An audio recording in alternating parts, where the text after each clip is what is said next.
amazing Matthew Chapman from mittmaster.com. Matthew, or Matt, sorry. Thank you for coming on today. That's okay. Call me whatever you like. It doesn't matter. It's all good. I'm sure in this industry, you've been called worse, as have we all. True. So, yeah, thank you for coming on. I appreciate your time. I like to talk to people who've got different expertise in different areas. And so one of the reasons I asked you to come on today is because you've done some really interesting and amazing things inside the digital space with online programs and that sort of thing. But for the maybe two people who are listening to this who don't know who you are, would you mind giving us a little bit of background about kind of where you came from, what your styles were, how you got started in martial arts and teaching in the first place? Yeah, sure. So Bruce Lee, obviously, from that generation. Saw Enter the Dragon when I was young. I was like, oh, I want to do that. That looks amazing. So I was in Plymouth. I was born and raised in Plymouth in Devon. And there wasn't a lot of martial arts down there at that time. The only thing I could find nearby was a ninjutsu school. So although it wasn't kung fu, it was Far Eastern martial arts. So I thought, yeah, cool, I'll do ninjutsu, look really fun. And it was fun. So I spent about 10 years training to be a ninja, which was when I started at about 10 years old. It was amazing. We did crazy stuff. Like we used to do bow and arrow shooting on horseback. We used to do breaking and entering into buildings and stuff illegally. We used to throwing stars. We used to train with live swords. This is me at like 12 years old doing this stuff. It was insane. Well beyond health and safety days then by this time. This is back in, we could do what the hell you like. So that was a great introduction to martial arts, because it was like ninjutsu is a massive martial art and has so many different facets and different levels. So I was trundling along doing my ninjutsu, loving it. And then we had a guest karateka come to our school who was visiting, and he wanted to do some sparring with me. And then he just proceeded to kick me around the school and just beat me up and sweep me and just generally make me feel like crap. And I was like, wow, like how's this happened? This can't be right. So I started then to look for more practical martial arts solutions, because although ninjutsu has many strengths, one of its weaknesses, in my opinion, is its unarmed combat system is a bit outdated. It's based on kind of armor fighting, based on people who are in heavy armor and how they move in heavy armor. But that's not how a boxer or a modern karateka moves, for example. A kickboxer moves. They're much faster, much more ballistic. They have more footwork. So that led me to start learning Jeet Kune Do and various other martial arts because of the Bruce Lee connection again. So I started with Jeet Kune Do and kickboxing and Muay Thai, and eventually MMA came around. And I thought, oh, this would be good to test my skills, like to see if I was any good. So I started competing in MMA right back when MMA was still called cage fighting. So that was a long, long time ago, probably 20 years ago, like early UFCs. In fact, it's so long ago that there were no cages in the UK at that point. Everyone was fighting in rings, still in boxing rings. So a long time ago. I did that for a bit. Didn't really enjoy fighting. It didn't really give me any sort of emotional reward. I won my fights, but I was kind of like, great, I've won. There was nothing else to it for you. No, whereas if I was teaching a class, I get really excited when a student would improve their skills and I'd see them develop and their confidence build, etc. So I realized I was more of a teacher than a fighter. So then opened up a school and started teaching martial arts with my friend James, who still runs my old school to this day. That's awesome. And so when you were running, I'm sorry, I'm seeing an interesting trend in the individuals that I speak to and how they tend to get more joy out of the teaching than the necessarily fighting side, not to be confused with the training side. No. Training is as fun as it's fun. Yeah. So it's really nice to hear you talk about how you much preferred kind of the coaching side. So I'm assuming, and correct me if I'm wrong, did you start out teaching children and adults, or did you just go down the route of, you know what, I'm just teaching adults, this is my thing, and then the children kind of came later? How did that kind of come about? No, I started teaching children and adults because at that time I was young and had energy. So I could teach children without going mental. And also, I used to enjoy teaching kids until I had my own kids. And then what happened was I was like dealing with kids at home and then going to teach other people's obnoxious kids as well, including my own obnoxious kids, too much. So I fell out of love with teaching kids pretty quickly, because it was like I was just doing it too much, essentially. And also I found a lot of teaching kids was managing the class and managing expectation and dealing with a few disruptive kids, which kind of monopolized my time and didn't allow me to focus on the other kids who are actually wanting to do, and a lot of disciplining. And that's not really what I'm about. I just like sharing my passion for martial arts. So I brought in a few staff members to teach the kids classes, so that was taken care of, and then we used to do gradings for the kids. My passion was teaching the adults, because adults tend not to have tantrums, tend not to cry or kick you in the shin and then run off, that you get with kids. So I much prefer teaching adults. That's what I'm most excited about. But I know instructors who just love teaching kids. It fills them with so much joy. They just obviously have much more of a ability to cope with the stresses of kids, which I don't anymore. And it's, not that, because I run my own club, so I've got to be careful, but we don't see it an awful lot now. But also you've got the parents that come with the children as well. And half the battle for a lot of coaches out there isn't necessarily teaching and training the children, but it's managing the expectations of the parents. Yes. And I think, did you find that the expectations compared to what you were trying to teach the children were sometimes so out of sync that it just became stressful? There was nothing more to it.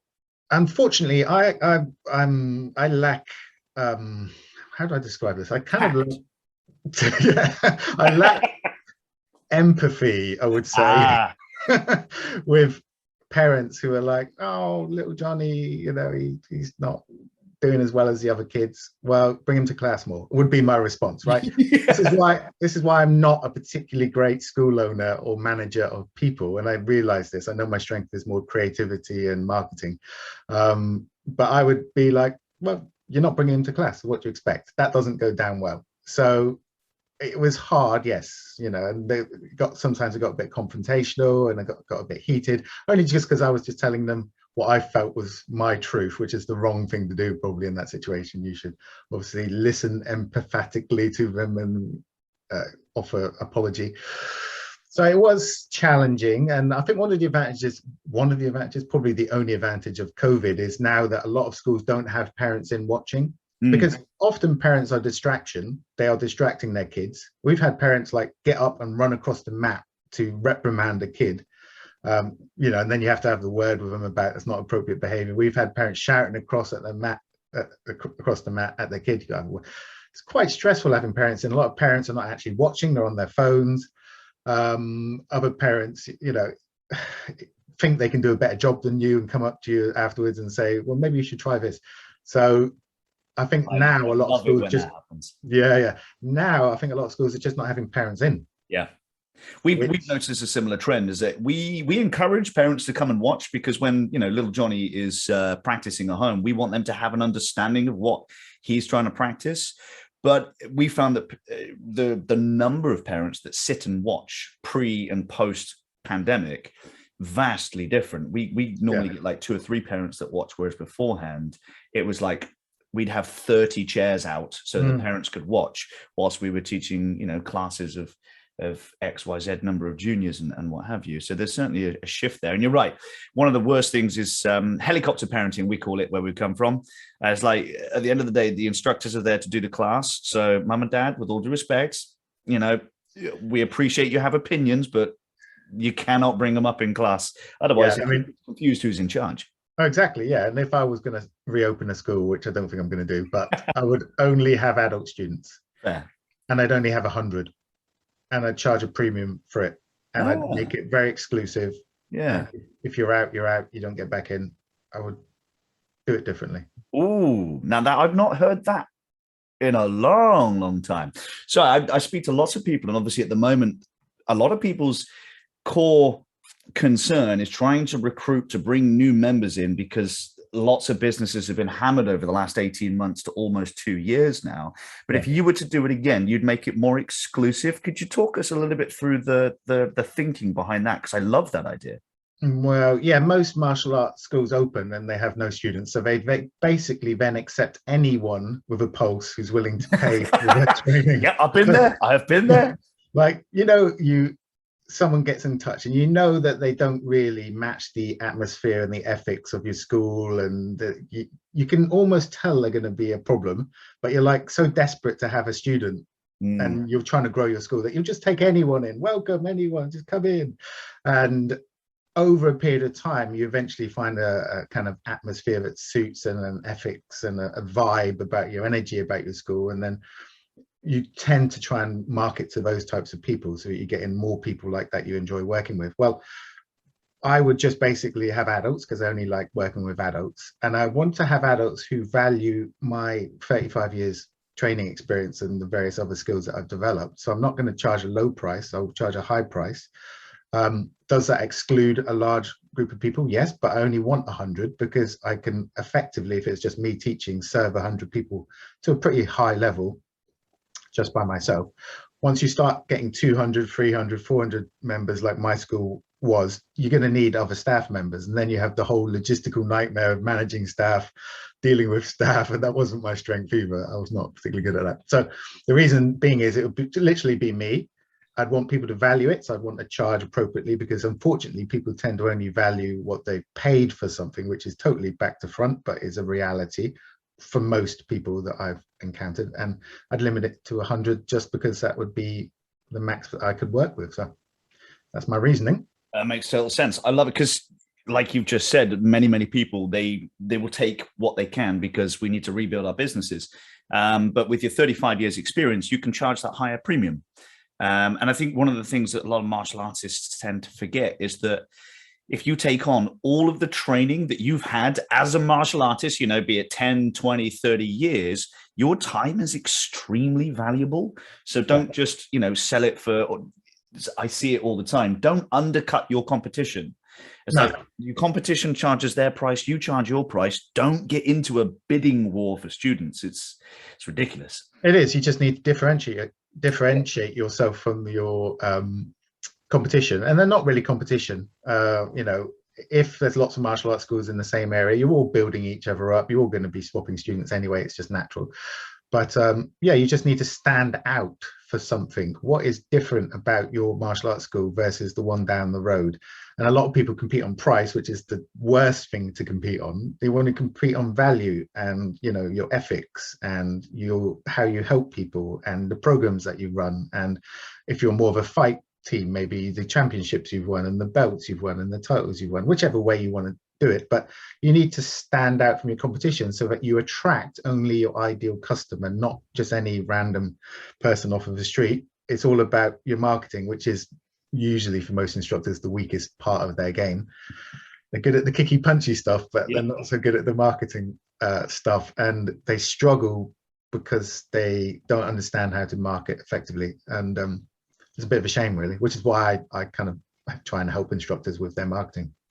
Absolutely. And I'm in some of the groups that you run, and I'm at the end of this, we're 100% going to talk to that, because I think the groups are brilliant, and you've done some, you've done a lot of amazing things in that space, which is awesome. So when did you sort of cotton on to the idea that actually, you know what, the internet is becoming a really useful tool, and this online malarkey, which a lot of instructors used to be really resistant to, it's like, no, that's where your future audience is. And I say used to because obviously COVID kind of forced the industry's hand a little bit, which I think is a good thing. When did you start to realize actually there's something else here in the digital space instead of the physical? Being a lifelong obsessed martial artist, I would, in the old days, buy books. So I used to travel up to London from Plymouth on the coach to go to the bookshops and the martial art bookshops. There were martial art bookshops back then, and buy all the books and take them back and read them and try and learn martial arts from a book. Then DVDs came out. So then I used to order DVDs from America and from various places, and they'd arrive, and then I'd watch all the DVDs. And then certain people, especially in the Brazilian Jiu-Jitsu community, started to create kind of online courses or downloads or resources, and I was like, oh, this is cool. Like, I don't have to wait for the DVDs to arrive. They often didn't play on a UK DVD player. Oh yeah, Sometimes, region 1, region 2, region 3. yeah. Oh, Imagine, remember that? And sometimes yeah. you get lost in the post. So it was great. I could buy an online product and start to watch it. So I was buying it to help me teach and to help me prepare for fights. For example, my coach in MMA, Eric Paulson, was one of the first people to create like online MMA training. So I used to watch his content, and I was like, well, this is cool. So one day I was on YouTube trying to search for pad drills for kickboxing, for example, and there are no videos. Like, there were videos of maybe people training, but not instructional videos, like on how to hold pads. And I was like, well, that's really weird. I couldn't find anything that I was looking for in terms of that. So I thought, I wonder if I put some of my pad drills on there, people would be interested. And that was kind of like where it began, because people were interested in my pad drills and they seemed to enjoy them. And I thought, oh, okay. Well, if someone in the jiu-jitsu community can create online courses and downloads and things like that and make a bit of money from it, why can't I do it for pad drills and kickboxing? So it's kind of like, if they can do it, why can't I do it? Which is one of the things, one of my advantages is I just have a kind of what they call a growth mindset nowadays. But you know, if someone else has done something in a similar area who is similar to me, it means I can do it. So I just decided to start creating online content. And yeah, it's kind of working now.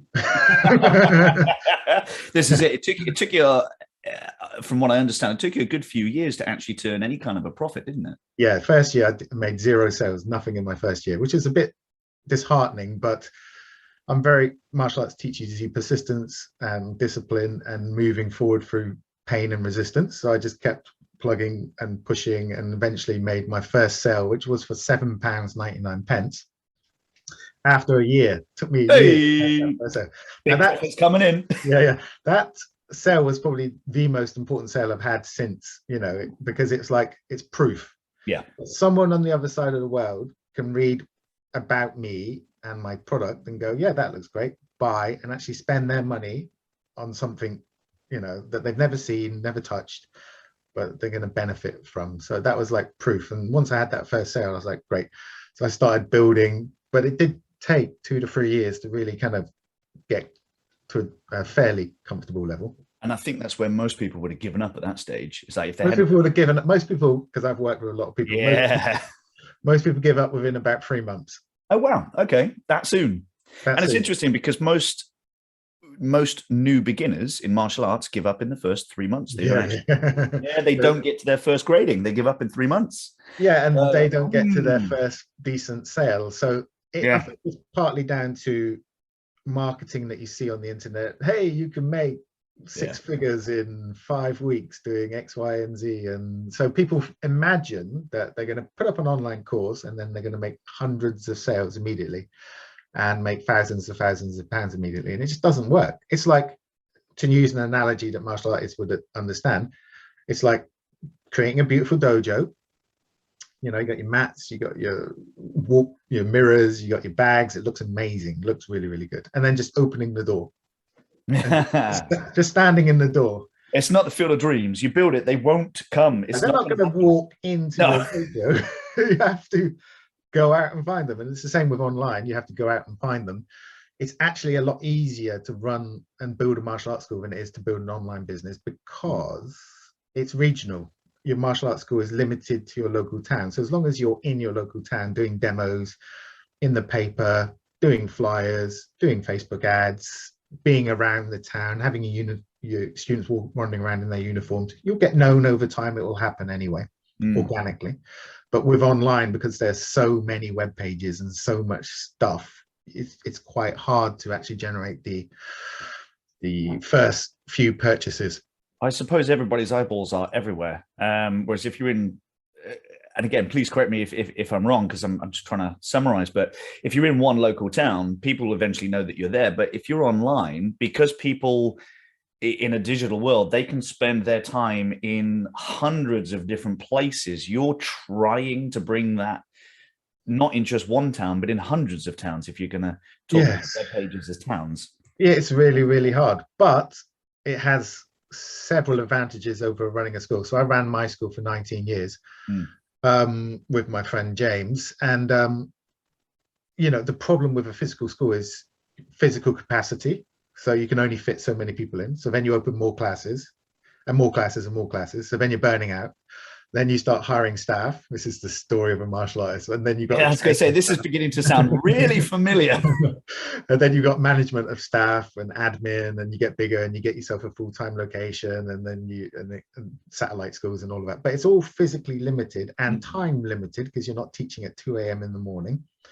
And location limited. You can only draw from the people in your town to come to your school. There's no way of getting someone from Scotland to travel to your classes feasibly. So there are physical limitations to a physical business. With a digital business, I can sell courses to people in Iceland, Japan, Australia, at any time of the day, and I don't need to physically do anything. It all happens on autopilot. They go to the website, or they see an ad, they go to the website, they choose the course, to buy the course, they get the course, I make my money, and I can be sat drinking a cup of tea. You could be asleep. It might be 2 a.m. for you when they buy it. Yeah, exactly. Which happens without bullshitting every single night. Wow. I make sales while I'm sleeping every single night. Some nights it's as much as £1,000 while I'm sleeping. Some nights it's 50 quid, but it's every night. I mean, I think a lot of instructors would be happy with 50 quid a day as opposed to whilst you're asleep, let alone that. That's awesome. Now, something that just cropped into mind, have you ever had to overcome the language barrier? We're lucky we speak English. English is one of, not the most, but one of the most well-spoken or widely spoken languages in the world. But have you ever had to overcome that language barrier, or has it not really been a thing? No, because I only market to English-speaking countries. So I only market to UK, US, Canada, and Australia. Right. So, you got your demographic. But also, most people in Europe speak English. And also, most people who want to learn martial arts are visual learners anyway. So they don't necessarily need to understand. I mean, if you gave me a video in Japanese of a martial artist teaching, I can pick up the techniques. Yeah. That's one of the advantages of it being a physical thing to learn in a digital space. You can watch as opposed to listen. Yeah, I mean, obviously it's better to have both, but I know people who have bought my courses from Brazil and from various parts of the world who don't speak English, and they just basically absorb it by watching what I'm teaching. But you can do things like have captioning based on people's location. You can sell variations of your course in, for example, Spanish, Portuguese, Japanese, Chinese. So there are options to do that. But never had a problem, because the market is so big in UK, US, Canada, and Australia for martial arts instructors. I don't need to then translate it into Lithuanian or into, because I've got a massive market that I haven't tapped already. That's awesome. I had a question that has just left me. I'll probably edit this a little bit out. It was... Anyway, we'll move on from this piece. With regards to other people that you've coached, because you coach others how to do what you've done, what tends to be the number one thing that stops them from succeeding? Because I would imagine that you would, speak to many coaches. They buy the course, they invest their time and their money, but then at a certain point, it just kind of stops. Do you see as a trend that happening, or is that happening less? Or what tends to be the number one reason why people just kind of stop? Unrealistic expectation. It's your people who come into your MMA school want to be Conor McGregor in 3 months. It's the same thing online. So they think, I'm going to be making money when I sleep. I'm going to be making thousands of pounds with my online course. And that's possible. And I think it's possible for many instructors, but it takes time. And the time is spent building an audience of people who resonate with you, which requires you to create video content, distribute it, write blog posts, distribute it, do YouTube videos, distribute those, set up a Facebook page, engage with the people on the Facebook page, build up conversations, do seminars and network. So this is not passive. The mistake that people think that, you set up an online course, you sell it passively, you never have to do anything again, you retire to your yacht. Yeah, no, there's no such thing as passive income. No. Like, even things like stocks and shares, it's not passive. Um, so with online, there's quite a lot of what I call momentum building, where you're like pushing the business forward, pushing. And it comes to like a tipping point where it's just starting to move of its own volition, and then it tips over and starts rolling, and it builds momentum by itself. Same with a physical martial arts school. I reckon about 100 members is the tipping point for a physical martial arts school. Once you get to 100 members, things seem to happen a lot easier. Like, people seem to find out about you in the local town, probably because you got 100 people talking about you. Yeah. You seem to get referrals coming in more naturally, more easily. It just seems that that's the point where you start to grow a bit faster and a bit more organically. Up to that point, you're pushing hard to drive people. And the same goes for online. So what happens is they start really strong, build their website, start their Facebook page, put up a few videos, and then something happens in their life and they stop for 2 weeks, and then they get back to it and they push in and they might make a sale. Yay, nice. And then something happens at the school, and so they stop for a bit. It's this like roller coaster momentum sort of thing. Like, they're not consistently driving to the point where it just starts to happen automatically. So after about 2 or 3 months of kind of inconsistent effort, they go, doesn't work. It's not for me. Yeah. So set their expectations, Matt. For you, how long did it take you of consistent effort to start actually seeing good results where you could think about not teaching physically anymore? It took me 3 to 4 years, but I was making every mistake under the sun because I didn't know what I was doing. So I was winging it. So for most people who are like working with me, or have a mentor or a guide who's already done a lot of this stuff, so you can avoid a lot of it, I'd reckon 2 years you can start to bring in decent income, whatever that defines to you. But if you're making £1,000 a month after 2 years, it's not bad. That's good. It's really good, I would say. And I think, especially with not everyone, I don't like to just blanket, but a lot of people that I speak to, kind of like £1,000 a month on their physical location, once you've taken out all of your, expenditures and stuff and what have you, that's kind of what a lot of people are left with. Obviously, there are some that earn an awful lot more, and there are some who do it part-time who earn significantly less. Yeah. But £1,000 a month after a couple of years of constant effort, I don't think there's anybody who would say no to that, quite frankly. Well, yeah, but they're expecting to make £10,000 in the first few months.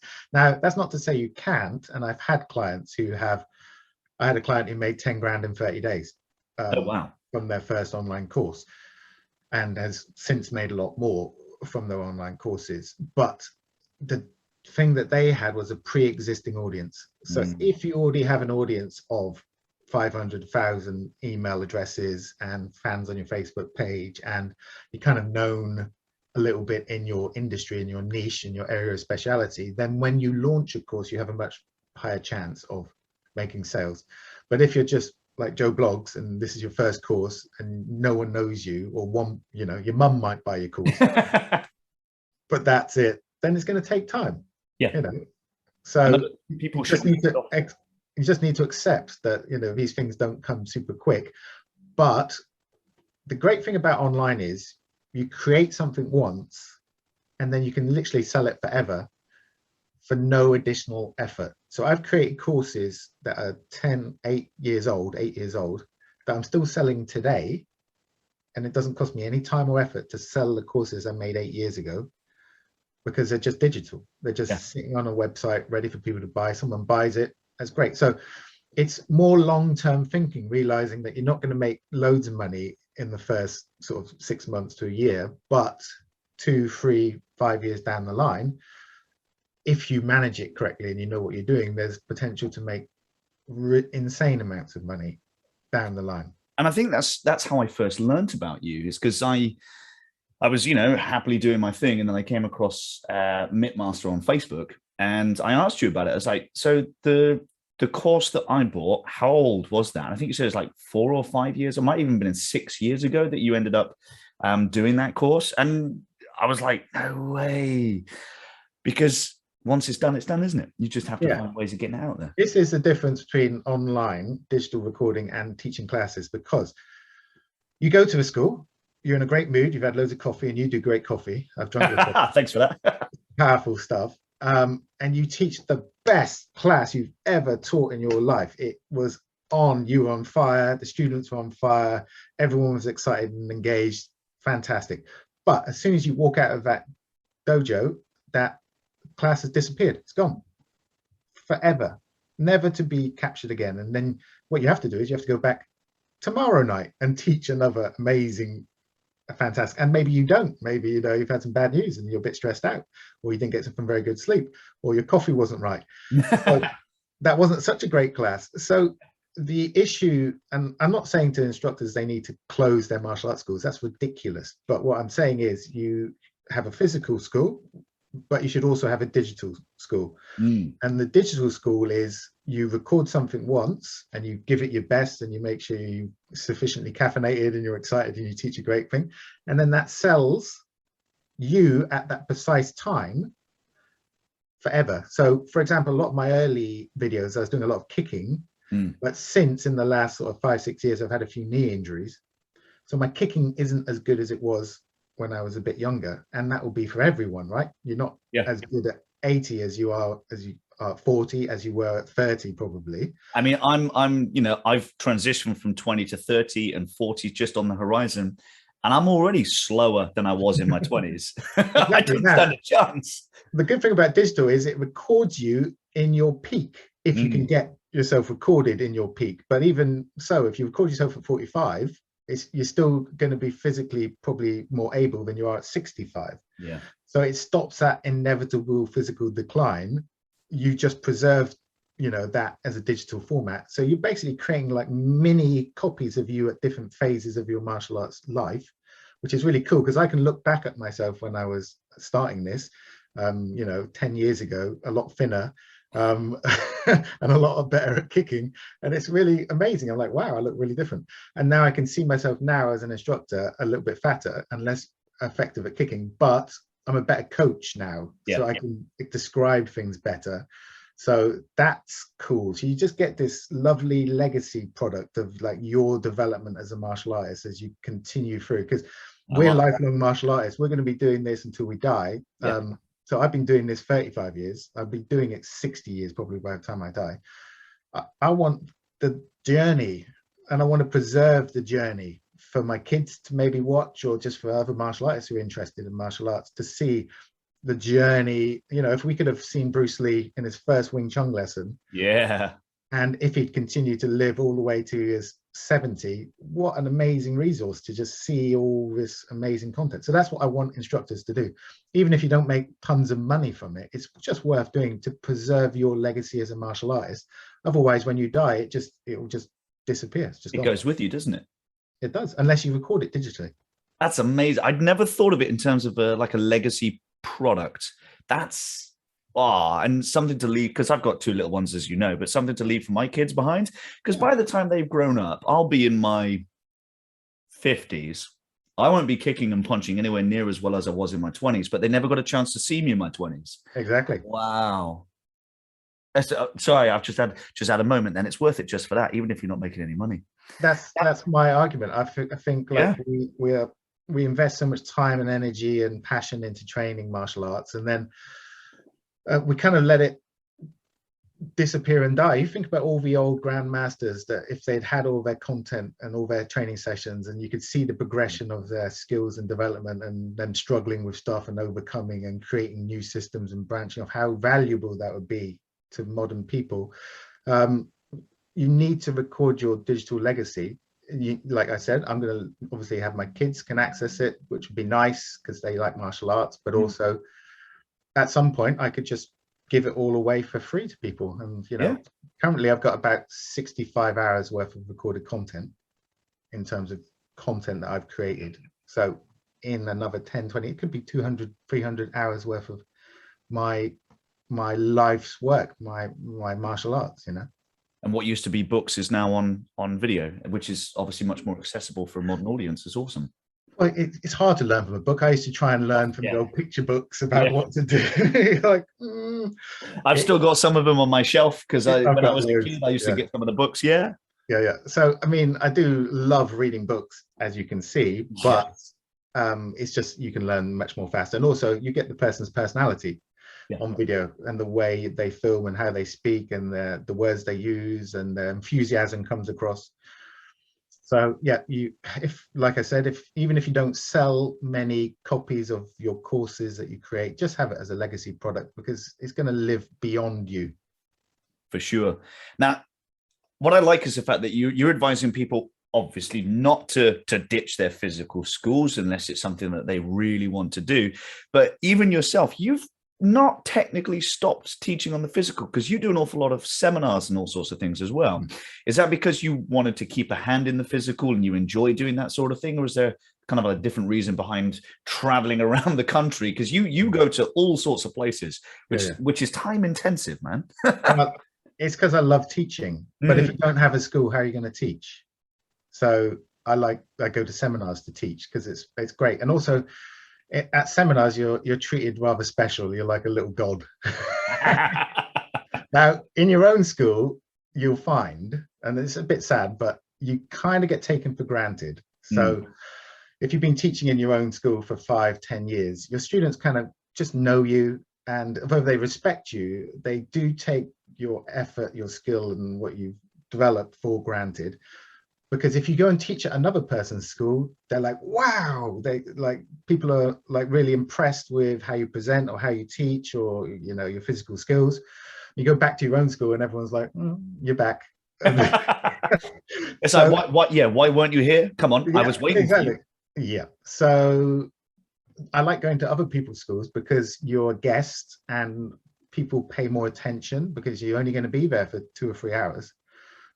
We take for granted what we have every day, don't we? So, you know, it's human nature to do that. But as if you're a guest at someone's school, everyone's paying attention. Like they're actually like looking at you and paying attention and they're excited. And I usually make it quite fun and enjoyable. So they're laughing. And then afterwards, they thank me for a great class, which never used to happen in my own school. Like people be like, see ya. Yeah, take it easy. See you next week. Thanks very much. Yeah. Whereas like people go, oh, that was amazing. So it feels nicer to me. And also it spreads the brand because people talk about social media, about what good time they had at the seminar. I record all of my seminars, so it creates free content for social media, etc. So I'm getting content as well. And I get paid for my seminars as well. So it's like a win-win-win-win-win for me.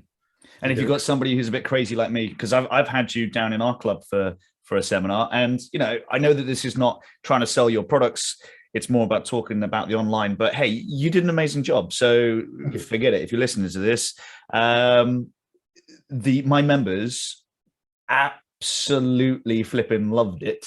To the point they're like, when are we going to bring him back in? When? And I was like, okay, give me a second, all right? I got to arrange dates first. So they're a bit to bring you back in, but also myself and another one of my members of staff was just taking videos and pictures throughout the day, which I suppose again on social media creates such a buzz around your brand because it's reaching people that you might not normally reach because we're tapping into our networks on social media. Yes, which is the whole point of social media. It's that network effect and the social effect. So I love teaching seminars. It's lovely to go to people's schools and just teach a really fun, enjoyable workshop where people leave a little bit better because I've been there, like 1% better. And they're all happy and they're pumped up and they're re-infused and excited about their training. So I think it's great. I mean, I just love doing it. So I'll keep doing it. Now, one of the things that, and I know that you've spoken to this before, but when you go into the digital space and you start putting yourself out there, you are going to receive criticism from everywhere. So what's kind of like, I don't want people to go into this thinking, oh, I'm going to put something up online. It's going to be amazing. And then the first comment that they get is, this is total crap. What do? You can't learn online, blah, blah, blah, blah, blah. So could you speak to that a little bit? Because I'm sure you will have received a ton of these individuals who are like, no, online is not the way to go, forget it, just don't do it? Well, we're not anymore because of lockdown. So every martial arts instructor who was giving it, you can't learn martial arts online, mate, and it's all rubbish and you're ripping people off, suddenly went online and with Zoom classes and selling online courses. I was like, what? Cheeky sods. So that solved that. We all know you can learn online. It's not ideal, obviously, but neither, to be fair, is a class. So if you have a class of 30 students, that's not ideal for 30 students. The best way of teaching martial arts is one-to-one transmission. You, instructor, working together. That's always been the best way of teaching martial arts. We know that you get better much quicker if you work one-to-one with an instructor. But all these people have classes. That's not as efficient. Teach them one-to-one if you really, really want to be, caring about how effective it is. So it's not about that really, is it? So now all of those people have online courses, all of them have Zoom classes, and I'm like, okay, so you're not going to get that anymore because we know it's not true. We managed to teach our students for 6 to 12 months online and it worked okay-ish. So that's fine. Yeah, no, that's fair. And we still run online classes now. I've committed to our members that we're not going to stop until December because the R number doesn't really know what it wants to do with itself. So we've still got a few people who are a bit hesitant about coming into schools. Yeah, great. I love the way that you described that. It's like, you're absolutely right. And I think I'm from that background where I just never gave it any thought. The best way to teach is one-to-one. That's how I was taught back in the day. Class was £20 an hour, one-on-one with the instructor. It was very expensive for little old me back then. And then we transitioned into small classes and then bigger classes. And so I suppose this is just the next next transition in the industry. It's like everybody knows that big classes aren't the best, but we do it anyway because it's acceptable. And now it's becoming more acceptable to teach online because for the last 18 months, we've not really had much of a choice. Exactly. Yes. So that's not something that comes up. What does come up is people criticizing your technique. That'll always happen. That's never going to work on the street. Not teaching on the street. Yeah, exactly. But martial artists are very sensitive. It's very strange. We're a sensitive bunch. To random comments from people on the other side of the world, whereas, we can get punched and kicked and grappled and choked and hit with sticks and we just love it. Yay. It's like physical pain we can deal with, but emotional pain we can't deal with. So if someone says your technique is crap on a YouTube video, like, people get really angry. Yeah. You've never met the person. That person's never met you. You don't even know. It could be like I don't know, it could be a 12-year-old kid. Yeah. Who's seen Jean-Claude Van Damme and he's comparing your kicks to it's like, what? Just go away. So you just need to ban and delete. Just delete the comment, ban the person, move on. But I've had all sorts of amazing insults. Some of them are too rude to share, but they were really funny. And my kind of opinion was, well, I've got people who benefit from what I'm sharing, and people have said that it's helped them teach better classes and get more students and improve their schools. So why on earth am I going to listen to one person on the other side of the world who's never met or trained with me when I've got thousands of people who say what I do helps them? So it doesn't bother me. It's never bothered me. It doesn't like, I got an email from a guy. He said, I've watched your videos. He sent me an email. I've watched your videos. Please stop. Full stop. Very polite. He did ask me to stop. I sent him back an email saying no, full stop. But that's brilliant. But random. I don't get it. But don't take it personally. Some people just don't have a lot going on in their lives. They're quite negative and they just want to take a pop at you. Some people enjoy the drama of having a row with someone on Facebook. It makes them feel excited. So there's a lot of that going on. They haven't got enough going on in their lives. Yeah. Just don't engage with it, ban and delete, move on, focus on the people who love what you do.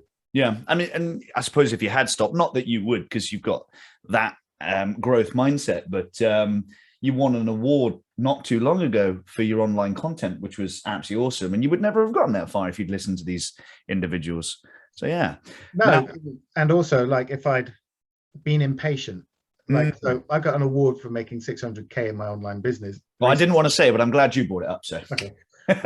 which is a fair chunk of change. Yeah. And within the next 2 years, it will be 1 million. So I would have Mm. made £1 million from online course sales, which is insane if you think about it, isn't it? Like, that's a lot of money to be selling courses all around the world. I would, if I'd been impatient and tried to make that million in the first year, I wouldn't have done it. I would have stopped, wouldn't I? Well, as you said, you didn't make what, 2 years, was it? You didn't make anything? First year, and First then year. £7.99, and then it started to build from there. So I think it's about patience. You just got to understand that it takes time. I think if you're in it for the money, you're in it for the wrong reason. Just like in any industry or business, if you're in it just to make money, you're in it for the wrong reason. I'm in it because I love sharing my passion for pad training with people around the world, and I used to, and I still do, give a lot away for free. I have free courses, I have free hundreds of YouTube videos for free Facebook stuff, free workshops and seminars I do. So I do a lot for free because I really love what I do and I'm really passionate about it. So it's not so much about the money, it's more me sharing my passion with the world and creating a legacy that will live beyond me, I think, is the main thing. But as a side effect of that, if you're good at it and you help enough people, you can make some money. Yeah, I think if you had been doing it for the money, you'd have seen a year of no results and you'd have given it up. But your main drive wasn't to make that income. It was tied into what you were doing, but that wasn't your main drive. And I see it all the time in schools, like physical clubs, where the instructor is like, right, I'm really good at this. I've got a few students. I'm going to push so I can do this as a full-time career. And because they're always chasing the money, it never happens. And sometimes it's because the students and the parents can feel your desperation. Yeah. Sometimes it's because you're trying to monetize everything. I got nothing against monetizing lots and lots of things, but people start to feel it. And so you come across more of a salesman than somebody who's passionate about what they're doing. And they're just making a living from it. Yeah, absolutely right. It applies across any business, any industry. It doesn't work if you're in it for the money. People can pick up on it, and it's just not very nice. So just do it for the passion, really. Now, I'm very conscious of your time, so I've got two things I'd like to finish with, if that's all right with yourself. Sure. So I asked this to everybody who comes on here for the first time, although I forgot when it was Melody Johnson, so I'm gonna have to get her back. And obviously I've not released the Melody Johnson interview yet, so nobody knows, but I completely forgot because anyway, we ran out of time. What is the biggest mistake you're happy to share that you've made, either be it training or business or personal, that you've learned the most from, that's helped you to push forward to where you are today? Biggest mistake I've made. I like to come in with the easy questions. Yeah, that is a good question. What's the biggest mistake I've made? Probably not accepting the things I'm weak at and getting help with those things that I'm weak at. So like I said, I'm not very good at managing people, which is why I prefer to manage software, because software is more predictable and reliable than people.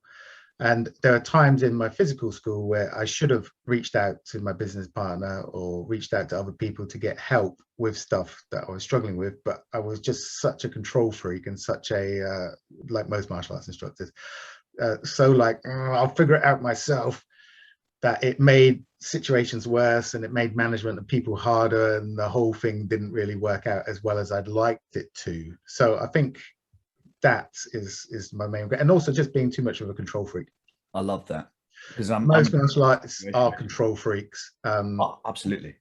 So, and the problem with that is you kind of make yourself an island where people can't get to you, and you kind of protect yourself, and you build walls where there shouldn't be walls, and you're not open and giving with staff members and other instructors, and it changes the atmosphere of your club, and then things start to get tricky. So I think just being less of a control freak, more willing to accept help, more willing to open up to people about struggles and things like that is probably my biggest mistake. And lots of little tiny silly mistakes on the way to do with just general life stuff. But yeah, mainly that. I think being a control freak doesn't help. It feels like it helps because you're like, yes, I'm protecting my little thing and it's going to be fine. But in order to grow a business, to if you want it to grow, because if you want to have 20 students, you can be a mega control fiend, and that's fine, you can do that. But let's say you want a school of 400, 500 members, you cannot be overly controlling in that environment. You need to be more open and empathetic and more communicative and more skillful as a manager. And I should have learnt those skills, but I didn't. It's interesting you say that, because I'm in that transition period now. And I think you're right. I think a lot of us martial artists have especially when we start teaching and coaching, is that we tend to be control freaks because we have a very clear vision of how we want things to be. Because at the end of the day, it's our reputation. Our product is our reputation.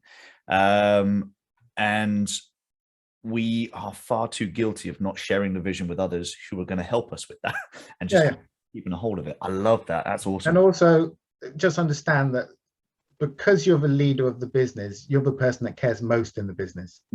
No one else in your business cares as much as you do. So you can't expect them to care as much as you do, because it's not their vision. It's not really their passion. You can bring people along for the ride, but you know, if they're 80% to where you are, that's good enough. You don't need people to be like carbon copies of you, or to, you know, do everything you say. As long as they're close enough and they care enough, that's all that really matters. So you let the little things slide, and that's how you grow your business and your team. But I learned that a bit late, and mismanaged my own business, and then decided, right, I'd built the walls and stressed myself out so much, and not communicated well enough with other members of the staff, that I was like, right, I'm out. And I just literally done. I literally woke up one morning and texted my business partner and said, I'm out. Let's discuss how to, you know, withdraw, for me to sell my half of the business to you. Because I'd mismanaged the whole situation because of a lack of probably emotional skills and just overly controlling nature, which I have, which I'm aware of now. So I sold my half of the business to my business partner. On reflection, I probably shouldn't have done that. I should have grown up a little bit and not been so rigid and restrictive, and just opened up a little bit more, and could still have a physical business to go along with my digital business. And maybe taken a back seat on that and done more marketing for the business, which is my strength, and let my business partner do the management, because that's his strength. But I hadn't learned the skill, and the tension had built up so much that I'd just gone. So literally I woke up one morning and I'm like, done. And luckily I had an online business I can transition to, and that's another advantage. Is if you spend the 3 to 5 years to build up your online business, at that point my online business was bringing in as much as my physical business was at the same time. So I was like, I can make the jump. It was scary, because I was like, ooh, what if it doesn't work out? What if the internet dies? What if... It was scary, but because I had that, it was an option. If I hadn't had that, God knows what would have happened with the business. And you know, it seems to have worked out fairly well. And I think there are a lot of people now these days who are like, damn it, I wish I'd thought something similar, because they wouldn't have been quite so affected by COVID and all the lockdowns that we've had. So there's massive advantages to being in more than one space. Now I'm going to talk about it because it's not a massive secret, but we're now looking at the VR space. Because there are I'm not going to say too much about it, but there are lots of communities in VR that currently have no access to what we do. So it just kind of makes the sense. You've got the physical space, you've got the digital space, and then you can start to go into the VR space as well. So that's kind of what we're looking at. Now, the final thing is, you've been absolutely amazing today. You've given a great deal of your time, and I really appreciate that, because I know that people who, like yourselves, are very busy, especially with you know, your empires that you're building. But where can people find you if they want to have a look at what you're doing? So as an example, I use mittmaster.com because I like your training programs. There's loads of free stuff. There's loads of paid for stuff. But what else have you got out there that people can utilize and get access to? Yeah, lots. I'm currently building a website because, like you say, I'm doing lots of different things, all based around different parts of my business. So I have a mittmaster.com, which is obviously the online training portal for pads and martial arts. Then I have teachyourpassiononline.co.uk, which is about training other instructors up on how to set up this type of business themselves. And now I'm setting up another one called Dojo Doctor, which is about consultation for martial arts businesses, going into your school and basically prescribing what's wrong with your school. I saw an advert for that on Facebook, and I just to kind of put it out there to the people listening, I love how candid you are as well. Literally on the Facebook ad, it says something along the lines of, and we've already sworn once today, so I'm gonna have to put an E on this episode, but it says something like, if your dojo sign of shit, I'll tell you. It's like, I absolutely love the candid nature that you bring to the business. I think in our business, there's many fantastic coaches who are doing amazing coaching and building clients up, but there's not many consultants who can basically go into your school and say, right, that's doesn't work. That looks really good. You need to change that. Why is your sign that color with no lighting? It stinks in here. What's all this moldy equipment on the side about? Why haven't you got a pro shop? Like your website is rubbish. Like sometimes you just need to be told that, like, and just been given a prescription of this, change this, and you'll see a change in your business. Some people do need coaching in terms of mindset, about getting their mindset right and about how to take their business forward. But other people just need literally a list of things they need to do. You just need talent. And just make them do it. And that's it. So that's the idea behind Dojo Doctor. And you, if I saw correctly, you sold out in November already? Yeah. It's sold out really quick because I think it resonated with people. Yeah, obviously I teach from community centers, and because I have a very mobile business, but if you've got like a location to go into, that's a fantastic idea. And yeah, obviously there was a whole bunch of people listening to this, just so as you're aware. This episode will come out later, so you'll probably listen to this in the beginning of December. So yeah, if you've got anything that you want to do in terms of Matthew Chapman, you've got those websites. And just find me on Facebook. Matthew there you Chapman. Go. That was you can see where I was leading with the. Where are we going to find you? And if you're in the show notes, you want to put something, or you can just email me, matt@mittmaster.com, and I'll give you a hand. Amazing. Matthew, thank you so much for your time, sir. And I've really appreciated the conversation. I personally have learned an absolute ton. Legend. Thank you. It's nice chatting to you. You have a nice conversational, relaxed style, which I thank you very much. I appreciate that. And yeah, other than that, if we've said it now, you know where to get a hold of Matt. And I know that this is not a salesy podcast, but I've used his products. I like to use people's products before I bring them on here to talk about them. I personally highly recommend them. I think they're fantastic. So Matt, thank you very much. Cheers, dude.